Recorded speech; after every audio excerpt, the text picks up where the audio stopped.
అందరికీ నమస్కారం అండి. ఈరోజు మనం రాధిక గారు రచించిన ఆలోచించు అనే ఓ చక్కటి కథను విందాం. ఇక కథలోకి వెళ్దాం. డియర్ శ్రీధర్, ఎప్పుడూ నోరెత్తి ఒక మాట అనని అమ్మ ఇన్ని దెప్పుళ్ళు ఎందుకు తెప్పిందా? ఏనాడు టెలిగ్రామ్ మేటర్ల ఉత్తరం రాయడమే గాని ఇంత తీరికగా అంత పెద్ద ఉత్తరం రాయని అమ్మ చాలా చాలా రాసింది అని ఇది చదువుతూ నీవనుకోవచ్చు. నిన్ను ఇది రాస్తూ ఒకటే కోరుతున్నాను. ఉత్తరం మధ్యలో ఆపయక పూర్తిగా చదువు. నేను ఎందుకిదంతా వ్రాసానో నీకు అర్థమవుతుంది. నీకు ఒక అక్క మంజుల, ఒక చెల్లి మృదుల ఉన్నారు. మీ నాన్న మొదట అమ్మాయి పుట్టిందని నీరసించిపోయారు. రెండవసారైనా కొడుకు పుట్టాలని కోటి దేవుళ్లకు మొక్కుకున్నారు. నీవు పుట్టావు. నాన్నగారి సంతోషం అంతా ఇంతా కాదు. నీవు పుట్టినాటి నుండి ఇంట్లో రోజూ పండగే. ఆ తరువాత మృదుల పుట్టింది. నాన్నగారు పెద్దగా బాధపడలేదు. కారణం కొండంత కొడుకువి నువ్వున్నావని. చిన్నప్పటి నుండి నీవు ఫలానాది కావాలని అడగకుండానే మీ నాన్నగారు అన్నీ అమర్చేవారు. అక్కను 10వ తరగతి నుండి ఖర్చులు భరించలేక స్కూల్ మాన్పించేశారు. ఆమెకు పెట్టవలసిన పెట్టుబడి కూడా నీకు పెట్టడం మొదలు పెట్టారు. కారణం నీవు పున్నామ నరకం నుండి రక్షించే పుత్రుడివి అని.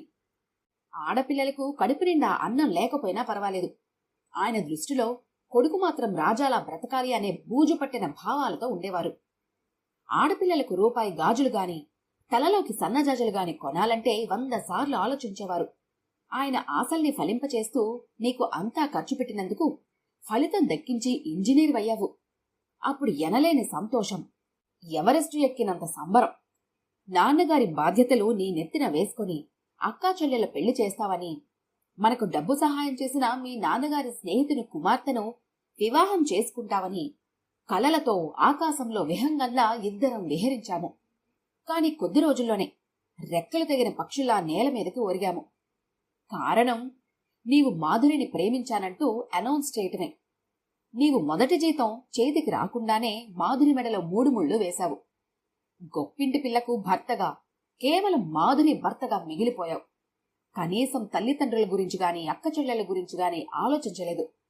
అంతకాలం పరిస్థితులు చక్కబడతాయని ఆలోచించిన అక్క అవి చక్కబడవు, మనమే చక్కదిద్దుకోవాలి అని గ్రహించి కట్నమిస్తే ఎన్నో పెద్ద పెద్ద సంబంధాల వాళ్ళు చేసుకుంటావని, వచ్చినా వద్దని తనకంటే ఒక స్థాయి క్రింద ఉద్యోగస్తుని వివాహం ఆడింది.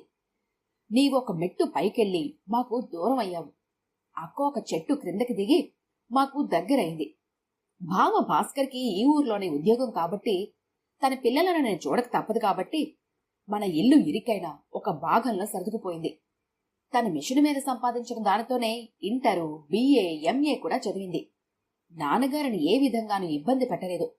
నీవు ఏనాడు కోడల్ని ఇక్కడికి తీసుకుని రాలేదు. ఆమెకు ముందే తెలియదా మనం పేదవాళ్ళమని? పేదరికం నుండి వచ్చిన భర్త కావాలి గాని పేదరికం వద్దు అంటే ఎలా? అసలు నీవే మాధురిని ఇక్కడికి తీసుకుని రాలేదు. ఎప్పుడో నాన్నగారికి ఒంట్లో బాగుండలేనప్పుడు వచ్చి ఆయనకు ఏ విధమైన ఆర్థిక సహాయం చేయకుండానే ఇంట్లో అక్క అప్పనంగా అద్దె లేకుండా ఉంటున్నందుకు ఆమె లేని సమయంలో నా మీద విరుచుకుపడ్డావు. అక్కకు మేము అద్దె లేకుండానే ఇల్లు ఇచ్చాము. నాన్నగారు చనిపోయినప్పుడు నీవు ఢిల్లీలో ఉన్నావు. ట్రైన్లో వస్తే నాన్నగారి బాడీ అందదు. విమానంలో రావడానికి తుఫాను కారణంగా విమానాలు తిరగడం లేదని చావుకి రాలేదు. అప్పుడు అక్క నాకు చెప్పకుండా బయటుంటే అద్దెవ్వమా అంటూ నెల కొంత మా కోసం బ్యాంకులో వేసిన డబ్బు తీసి నాన్నగారి కోసం ఖర్చు పెట్టి పెద్ద కూతురు అయినందుకు ఆ విధంగా రుణం తీర్చుకుంది. కన్నీటి బిందువుల కన్నా చిరునవ్వులే నిజమైన సంపద అన్నది ఆమె జీవితానుభవంలో నేర్చుకుంది. అందుకే సంసారంలో ముత్యాల సరాల్ని అందంగా పేర్చుకొని హాయిగా జీవిస్తుంది.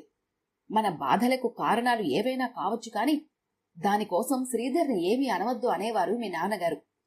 మీ నాన్నగారి మాటను ధిక్కరించి ఈ ఉత్తరం రాస్తున్నాను. ఎందుకు రాస్తున్నానో చివరి వరకు మాత్రం చదువు. వేరుడు మరిచిన చెట్టులా జీవితంలో మాకు వేప చేదుని మిగిల్చి బ్రతికేస్తున్నావు నీవు. ఏ ఆదర్శము లేని వ్యక్తి తెడ్డులేని పడవ వంటివాడు అంటారు. జీవితాన్ని నిస్సారం చేసుకోవద్దు. కేవలం భార్య మెప్పు సంపాదించాలని మాత్రం జీవించవద్దు. ఆమెకు మంచి చెడలు, పేద గొప్పలు వివరించి నీ దారికి మళ్లించుకో. ఆమె చిన్నపిల్ల, ఇంకా ఏమీ తెలియనిది. కొత్తగా అందిన సుఖాలు కొత్త బాధలు ప్రసాదిస్తాయి. నీకందిన సుఖాలు నిన్ను కన్నవారిని, తోబుట్టువులను దూరం చేశాయి. ఇంకా చెల్లి మృదుల విషయానికొస్తే పెళ్లి విషయంలో యథావిధిగానే కప్పదాటు కారణాలు చెప్పి ఆమెకు పెళ్లి చేయలేకపోయావు. నాన్నగారికి కంటాపరేషన్ జరిగితే ఆమె ట్యూషన్లు చెప్పి ఆ ఖర్చుని గట్టెక్కించింది. దగ్గరుండి కంటికెరపలా నాన్నగారిని కాపాడింది. తనకి యూనివర్సిటీలో చేరాలని గాఢమైన కోరిక ఉన్నా బయటపడలేదు. అది గ్రహించి మంజుల ఖర్చులు తాను భరించి చదివించింది. పీహెచ్డీ చేసింది. మెరిట్ స్కాలర్షిప్తో తన చదువు తాను చదువుకుంది. మమ్మల్ని ఏ విధంగానూ నొప్పించలేదు. ఎవరో కులాంతర వివాహాలు జరిపిస్తున్నారని తెలిసి ఆదర్శంగా ఆ వివాహం చేసుకుంది. ఆమె దృష్టిలో అది ఆదర్శం, మా దృష్టిలో అది కట్నం ఇచ్చుకోలేని నిస్సహాయత. ఒక విధంగా మృదుల మంచి పనే చేసింది. మృదుల తన ఉద్యోగం చేస్తూ కూడా ఏనాడు మమ్మల్ని గాని అత్తమామల్ని గాని నిర్లక్ష్యం చేయలేదు. పరిస్థితులను అర్థం చేసుకుంటూనే ఒక దరికి చేరింది. మన సమాజంలో 2 నీతులున్నాయి. 1, బోధిస్తాం కాని ఆచరించం. 2, ఆచరిస్తాం కాని పైకి చెప్పం అని ఏ మహానుభావుడు అన్నాడో గాని అది తూచా తప్పకుండా పాటించింది మృదుల. నా మీద ఆధారపడకూడదని ముందే నిర్ణయించుకుంది. అరటి చెట్టు 2 సార్లు కాయదంటారు. నీవు మొదటిసారే కాయలేదు అంటే మంజుల విషయంలో బాధ్యతలు తీసుకోలేదు. ఇక రెండోసారి మృదుల విషయంలో ఏ విధంగా నీపై ఆశలు పెట్టుకుంటాం? కావాలంటే తల తాకట్టు పెట్టుకుంటాం గాని నీ నుండి ఏమీ ఆశించలేము. ఆశించం కూడా. ఆశించిన ఫలితం ఉండదని మాకు బాగా తెలుసు. నీవు మాధురి కలిసి మీ అత్తారింటికి వస్తారు, కాని ఇక్కడికి రారు. వచ్చినా మొక్కుబడిగా మాధురిని అక్కడ వదిలి నీ ఒక్కడువు వచ్చి ఒక పూట అతి కష్టంగా ఉండి వెళ్ళిపోతావు. నా పెంపకంలో లోపం ఉందా? ప్రపంచం మారడం వలన జరుగుతుందని ఎన్నోసార్లు నాలో నేనే ప్రశ్నించుకున్నాను. నా కొడుకు కోడలతో గడపాలని ఎంతో ఆశగా ఉంటుంది. కాని గడప దాటి నీ ఇంటికి రాలేను. ఏదో భయం నాలో. నా కొడుకే నాకు పరాయివాడైతే నేనేం చేయగలను? నిన్ను కన్నందుకు ఇంటి భారమంతా నీపై మోపాలని నేను ఏనాడు ప్రయత్నించలేదు. నాకు ఇష్టం లేదు కూడా. కాని నీకై నువ్వు ఏదైనా సహాయం చేస్తావని ఆశపడ్డాను. కాని అది జరగలేదు. మీ నాన్నగారు నీపై ఎన్నో ఆశలు పెట్టుకున్నారు. అందుకే నీవు రాని ప్రతిసారి బాధపడేవారు. చివరకు ఆ బాధతోనే వెళ్ళిపోయారు. నన్ను ఒంటరిని చేసి లోపల బాధపడేవారు. ఆయన మనసు నాకు మాత్రమే అర్థమయ్యేది. పైకి మాత్రం నేను ఏమీ అనేవారు కాదు. ఇంట్లో నలుగురం కూడా నీవు కాస్త సహాయం చేస్తే బావుంటుందని ఒకరికి తెలియకుండా ఒకరం ఆశపడేవాళ్లం. కాని ఎవరం బయటికి మాట రానేలేదు. పొరపాటున ఎవరో ఒకరు నోటి మాట తోలబోయినా మిగిలిన వారు తమ మనసులో ఏ బాధ లేనట్లు నిన్ను ఏమీ అననిచ్చేవారు కాదు. నీవు మన కుటుంబంలో ఒకడివి. ముఖ్యంగా మా రక్తంలో రక్తానివి. నీవి అన్నీ నాన్నగారి పోలికలు. దేవుడు మనుషులందర్నీ సృష్టించడు. ఒక్కో వంశంలో ఒకరిద్దరిని కష్టపడి సృష్టించి భూమిపై మొట్టమొదటే వాళ్ళను వదిలేస్తాడు. ఇప్పుడు రెస్ట్ తీసుకుంటున్నాడు. అప్పటి నుండి అవే పోలికలు, అవే గుణాలు వస్తున్నాయి. ఎవరి వంశరక్తం వాళ్లలో ప్రవహిస్తుంది. దానితో పాటు చాలా వరకు తలరాతలు కూడా తాత ముత్తాతలవి, తల్లిదండ్రులవి వస్తున్నాయి. నీ తండ్రి తలరాతే నీకు వచ్చిందనుకో, నీవు చాలా అన్యాయం అయిపోతావు. మాధురి గర్భవతి అని విన్నాను. కడుపులో పెరిగేది ఆడపిల్ల అని తెలిసి అబార్షన్ చేయించడానికి నిర్ణయించుకున్నావని విన్నాను. నీకు కొడుకు మీద ఎందుకు మమకారం? కూతురంటే చులకన భావం ఎందుకు?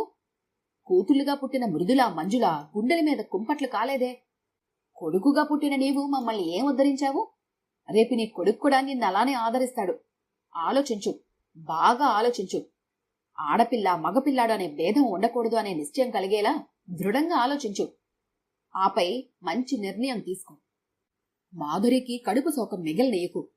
భవిష్యత్తులో మీ నాన్నగారిలా నువ్వు బాధపడకూడదని, పిల్లల్ని పెంచేటప్పుడు ఆడామగా తేడా లేకుండా పెంచాలని ఈ అమ్మ కోరిక. ఉంటానికా? ప్రేమతో అమ్మ లలిత.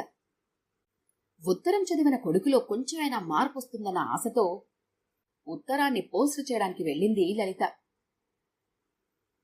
ఈ కథ కనుక మీకు నచ్చినట్లయితే లైక్ చేయండి, షేర్ చేయండి.